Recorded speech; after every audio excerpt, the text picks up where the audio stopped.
Vite živjo, Mojca Ribic z vami v kratkih Lavitas nasvetih.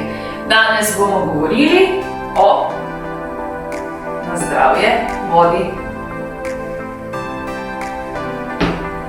Imam vprašanje za vas. Koliko vode spijete na dan? Dobro vprašanje. Koliko sladkih pijač popijete na dan? Koliko gaziranih pijač popijete na dan in koliko poživitvenih, recimo, pijač, kot so kava ali kakšne druge pijače, seveda. Zdaj pa majčkeno razmislite o teh stvarih. Naj vam povem, da odrasel človek v povprečju mora spiti vsaj 2 litra vode na dan. To je čisto splošno, odvisno je še od aktivnosti, odvisno je od teže, od velikosti in tako dalje, ampak vsaj 2 litra, to je minimum, nekako bom rekla, optimum je 2,5 do 3. Tako da lahko potem organizem deluje nemoteno, da notranji procesi delujejo nemoteno, da imajo celice dovolj tekočine, da se lahko obnavljajo in tako dalje. Tako da naj vas spomnim, da je res samo voda zelo pomembna. Ja, vse, kar dodatno spijemo, torej sladkane pijače, gazirane, poživitvene, kakorkoli že želite, vse to v bistvu spira to vodo, oziroma moramo na podlagi tega, koliko spijemo teh stvari, še več navadne vode spiti. Zato, da lahko telo sčistimo vseh teh sladkih in gaziranih pijač. Tako da vam polagam na srce, dajte piti vodo, zjutraj, ko vstanete, najprej si natočite en velik kozarec vode, pol litra, tople vode, ne mrzle, tople vode. O tem sem že govorila, lahko majčkeno scrollate nazaj po videih in si zavrtite video o tem, kako v bistvu je pomembno, da pijemo toplo vodo. Ne mrzlo, toplo in ne z ledom, ker je to šok za telo. Zato sploh zjutraj, ko celo noč ne v bistvu dovajamo neke vode v telo, to je recimo od 6 do 8 ur, nič ne pijemo, je ta prvo, kar zjutraj morate pomisliti, na toplo vodo. In seveda, da jo tudi spijete. Vsaj pol litra in potem pol ure pustite telesu, da svoj proces naredi, da požene v obtok to vodo in potem seveda lahko greste naprej na zajtrk in te stvari.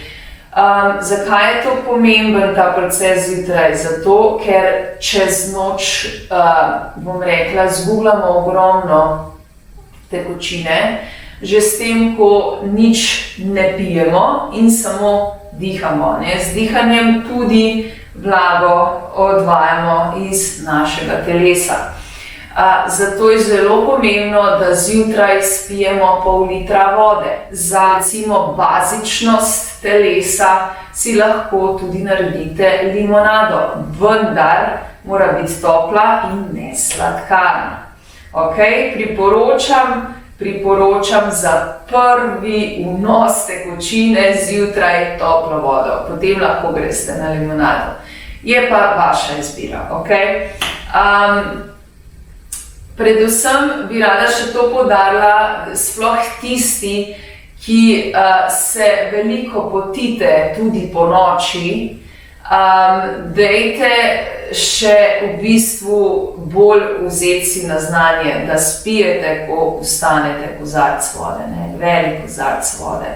In tudi čez dan, da pijete dovolj vode, da ohranjate telo, bom rekla, utekočinjeno, če lahko se tako izrazim, tako majčkeno v prenesenem pomenu, da ima telo dovolj vode, da lahko potem funkcionira, da tudi lažje potem, ko greste spat, da tudi lažje potem dehidrirate, a ne, svoje telo, ker imate že tekočino v sebi. Če jo nimate, potem še dodatno, še bolj dehidrirate svoje telo in še več tekočine vam manjka v telesu, a ne. In potem čez dan morate še več popiti vode, ne sladkorja, ne kave, ne vem še česa, vodo, ne. In zato vam priporočam, tudi preden greste spat, spijte kozarec tople vode. Ne rabite zdaj pol litra, da ne hodite čez noč potem na WC. Dajte spiti 2 do 3 deci tople vode in pejte spat. In tako boste dovedli dovolj tekočine, da boste nadoknadili potem, bom rekla, ko spite, ko ne pijete, pač vso to tekočino. A ne? Tako da, evo, to je bil en tak lušten, kratek, navitast nasvet. Dajte si ga vzeti na znanje, majčkeno razmislite o tem, kako vi čutite o teh stvareh. Lahko mi tudi napišete na info@lavitas.si, bom zelo vesela vaših feedbackov. Drugače pa še več Lavitas nasvetov si lahko gledate na mojem YouTube kanalu, na katerega se lahko tudi naročite. Takole, prišli smo do konca, pijte dovolj vode, še enkrat na zdravje in vse dobro želim, da živijo!